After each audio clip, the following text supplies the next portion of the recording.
अध्याय 8। तुम ही हो कातिल। आवाज सुनकर सभी ने राहत की सांस ली। एक पुरुष और एक महिला कॉन्फ्रेंस रूम में अंदर आए।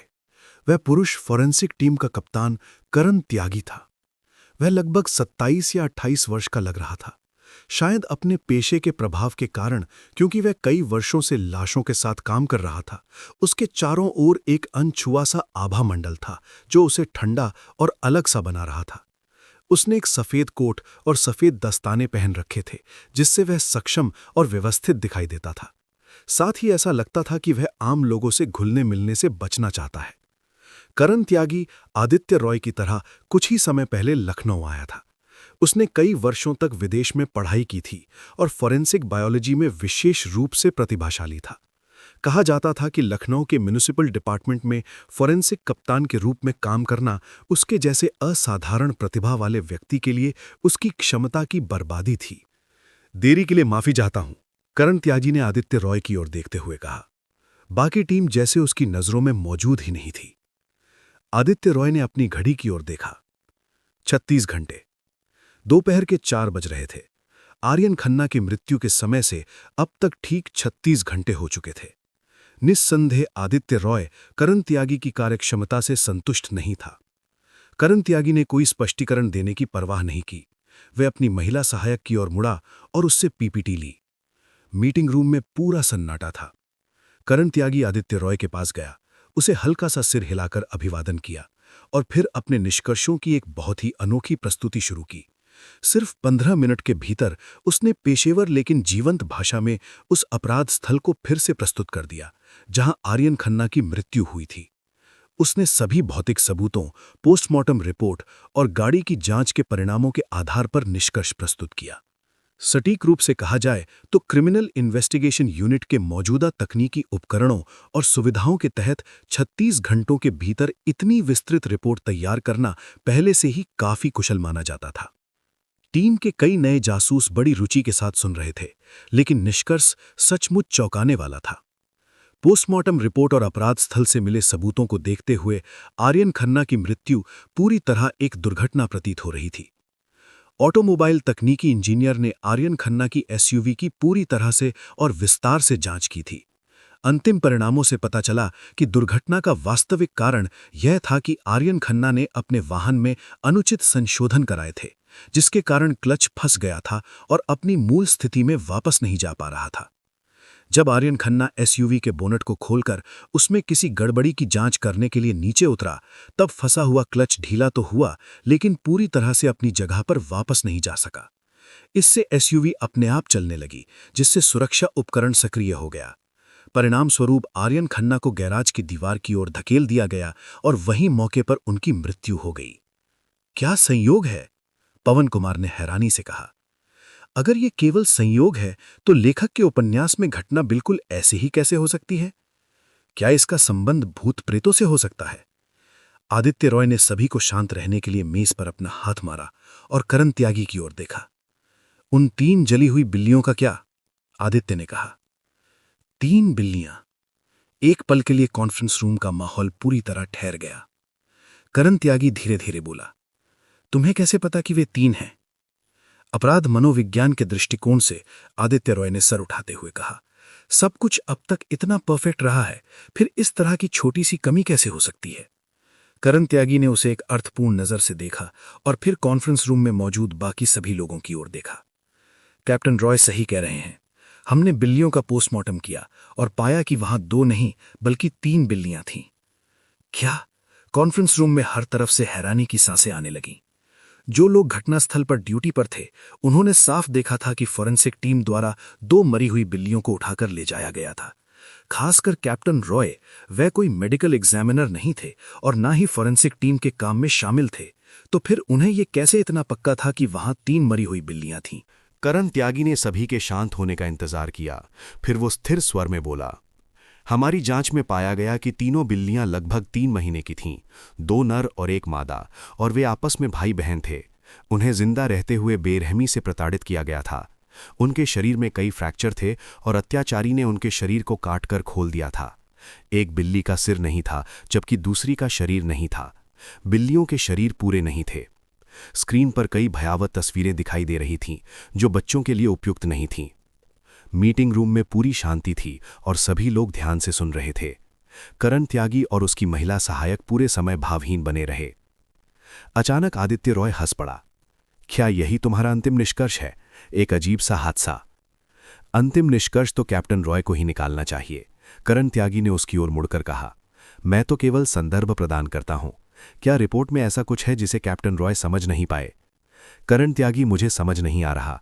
तुम्हारी योग्यता को देखते हुए तुम्हारी रिपोर्ट सिर्फ एक दुर्घटना क्यों दिखा रही है?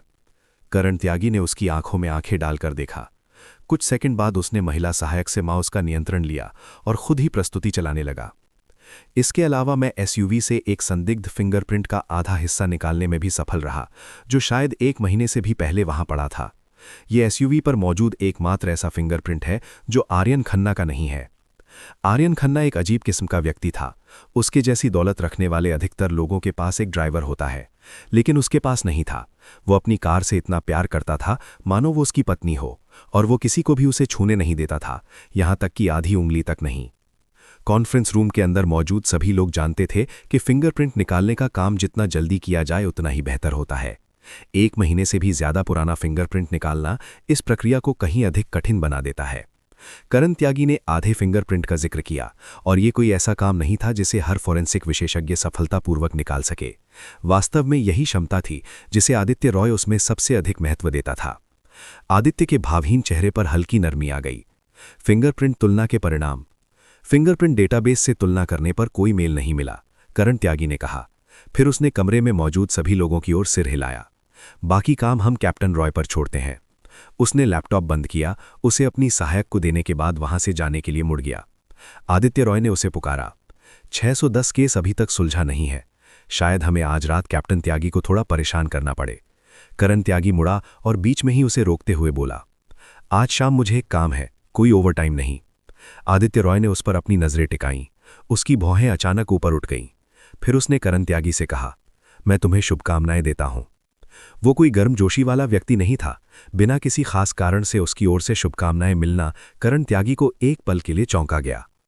लेकिन आदित्य रॉय शांतिपूर्वक दूसरी ओर मुड़ा और अपनी टीम की ओर हाथ हिलाते हुए कहा, अब काम शुरू करो।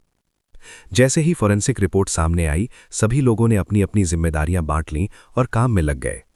असल जिंदगी में आपराधिक जांच सिनेमा, वेब सीरीज और कहानियों से बहुत अलग होती है। ऐसा नहीं होता कि कोई व्योमकेश बख्शी जैसा अद्भुत व्यक्ति हो जो आसानी से किसी भी अपराध को हल कर दे। जासूसों का अधिकतर काम आधुनिक डिजिटल केस हैंडलिंग की तरह होता है, जैसे किसी असेंबली लाइन पर काम किया जा रहा हो। फोरेंसिक टीम घटनास्थल की जांच, सबूत इकट्ठा करने और विभिन्न प्रकार के साक्ष्य प्रसंस्करण की जिम्मेदारी संभालती है। फील्ड वर्क टीम जानकारी जुटाती है और निगरानी गतिविधियों के साथ साथ स्थल पर जांच में पूरी तरह शामिल रहती है। इंटेलिजेंस टीम सुराग ढूंढने की जिम्मेदारी संभालती है। अंत में फील्ड वर्क टीम ही अंतिम सारांश और विश्लेषण तैयार करती है। पेशेवरों को वही काम करना चाहिए जिसमें वे विशेषज्ञ हों, ताकि सबसे अच्छे परिणाम हासिल किए जा सकें। आदित्य रॉय अभी आने वाले कामों की व्यवस्था पूरी ही कर रहा था, तभी उसे एक फोन कॉल आया। आर्यन खन्ना की पत्नी ने म्युनिसिपल ब्यूरो के प्रवेश द्वार पर शोक सभा लगा दी है। केस की रिपोर्ट कहाँ है? फोन करने वाला व्यक्ति म्युनिसिपल ब्यूरो का कमिश्नर था। शायद इन दिनों जनता की राय और दबाव से वह गुस्से में था और उसकी आवाज तेज और थोड़ी ऊंची लग रही थी।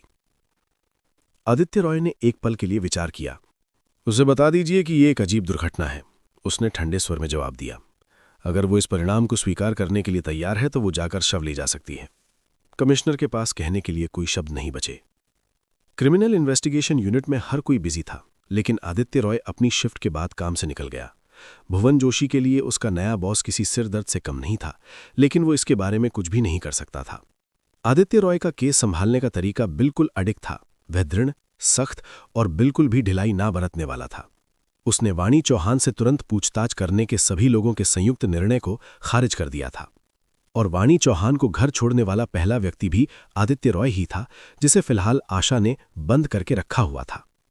बंद करके रखना शब्द शायद थोड़ा गंभीर लग सकता था, लेकिन यह सच था।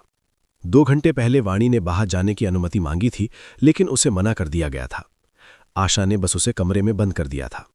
आदित्य जब घर पहुंचा तो उसका चिड़चिड़ा चेहरा देखकर आशा ने उससे कहा, बाबा, ये लड़की बहुत नाजुक है, आपको आपको इसके साथ थोड़ी नरमी से पेश आना चाहिए।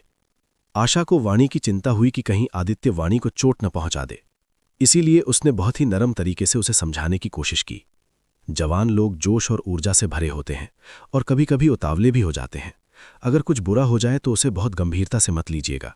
अगर कोई गलतफहमी है तो बस आपस में बात करके सुलझा लीजिए। आदित्य रॉय और वाणी ने एक दूसरे को देखा। आखिर आशा उन्हें किस तरह के रिश्ते में समझ रही थी।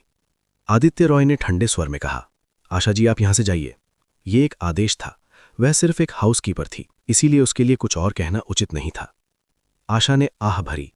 उसने वाणी की ओर एक आंख झपकाई, जैसे उसे प्यार से याद दिला रही हो कि कब झुक जाना चाहिए, और फिर वहां से चली गई। अब कमरे में केवल 2 लोग बचे थे। आदित्य रॉय के चिड़चिड़े चेहरे को देखकर वाणी थोड़ी सहम गई।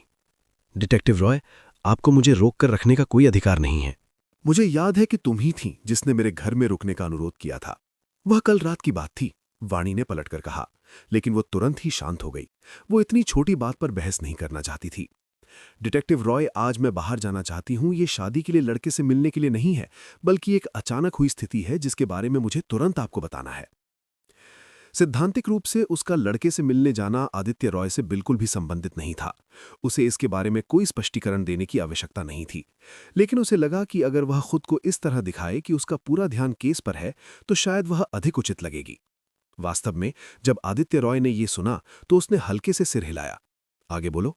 क्या ये डिटेक्टिव लोगों से पूछताछ करने का इतना आदी हो चुका है कि किसी भी बात पर बिना भाव के बात करना उसकी आदत ही बन गई है? उसने मन ही मन सोचा। उसकी हर बात मानो ये संकेत दे रही थी कि वह एक संदिग्ध है। वाणी ने चुपचाप विरोध जताने के लिए मुंह फुला लिया, लेकिन उसकी आवाज बहुत नरम थी।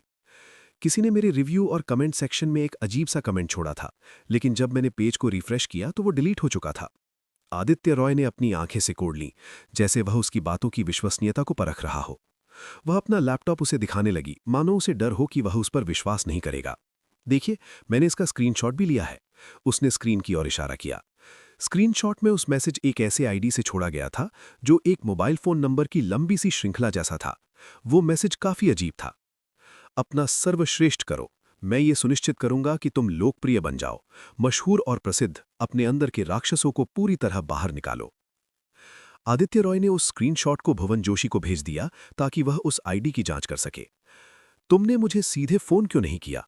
आदित्य रॉय ने वाणी की ओर मुड़कर पूछा। मेरे अपार्टमेंट पर नजर रखी गई है, मेरा मोबाइल फोन। मैं खुद पर ही हंस पड़ी। अगर उस पर भी नजर रखी गई हो तो? मैंने सोचा कि मैं खुद ब्यूरो जाकर बता दूं। मुझे लगा कि यह थोड़ा सुरक्षित भी होगा, लेकिन मुझे थोड़ा गुस्सा आया जब आशा जी ने मुझे जाने नहीं दिया। वैसे भी केस सुलझे या नहीं, उससे मेरा क्या लेना देना? मुझे इसकी परवाह क्यों करनी चाहिए? जब उसने कहा कि वह गुस्से में है, तो वह सचमुच गुस्से में लग रही थी। उसका जिद्दी सा छोटा चेहरा ऊपर उठा हुआ था और उसके होठों के किनारों पर हल्का सा तिरस्कार भरा भाव था। वह ऐसे लग रही थी जैसे कोई चूहा कद्दू चुराने के लिए चूल्हे पर चढ़ा हो और नीचे गिरा दिया गया हो। नफरत भरा, लेकिन एक ही समय में दयनीय भी। आदित्य रॉय ने उस पर एक नजर डाली, फिर बैठ गया और उसका लैपटॉप उठा लिया। आप क्या कर रहे हैं?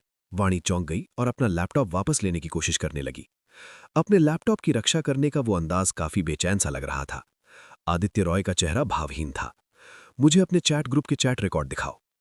लैपटॉप वापस छीनने के लिए बढ़े उसके हाथ वहीं रुक गए। आप मुझ पर विश्वास नहीं करते? आदित्य रॉय ने कोई जवाब नहीं दिया, बल्कि उसे पिंग ऐप खोलने का इशारा किया। वाणी कुछ अनिच्छुक लग रही थी, क्योंकि लैपटॉप एक निजी चीज थी और उसमें उसकी निजता जुड़ी हुई थी। लेकिन अब जबकि वो एक आपराधिक मामले में शामिल हो चुकी थी और डिटेक्टिव रॉय उसकी जांच करना चाहते थे, तो वह मना करने की हिम्मत नहीं कर पाई। पिंगैप ग्रुप में जाकर उसने अपने रिकॉर्ड खंगालने शुरू किए। जल्द ही वो रुक गई और असहाय होकर आदित्य रॉय की ओर देखने लगी। मैं भूल गई कि मेरा लैपटॉप कुछ समय पहले ही रीइंस्टॉल हो गया था। मेरे पास कोई बैकअप नहीं है। तुमने प्लॉट आउटलाइन भेजे हुए कितना समय हो गया है? शायद 1 महीने से भी ज्यादा, मुझे याद नहीं। मुझे कैसे पता होता कि ऐसा कुछ हो जाएगा? अगर मुझे पता होता तो मैं उन्हें सुरक्षित रखती। वाणी, आदित्य रॉय ने दांत पीसते हुए उसे घूरा। सारे संकेत तुम्हारी ओर इशारा कर रहे हैं कि तुम ही हत्यारी हो।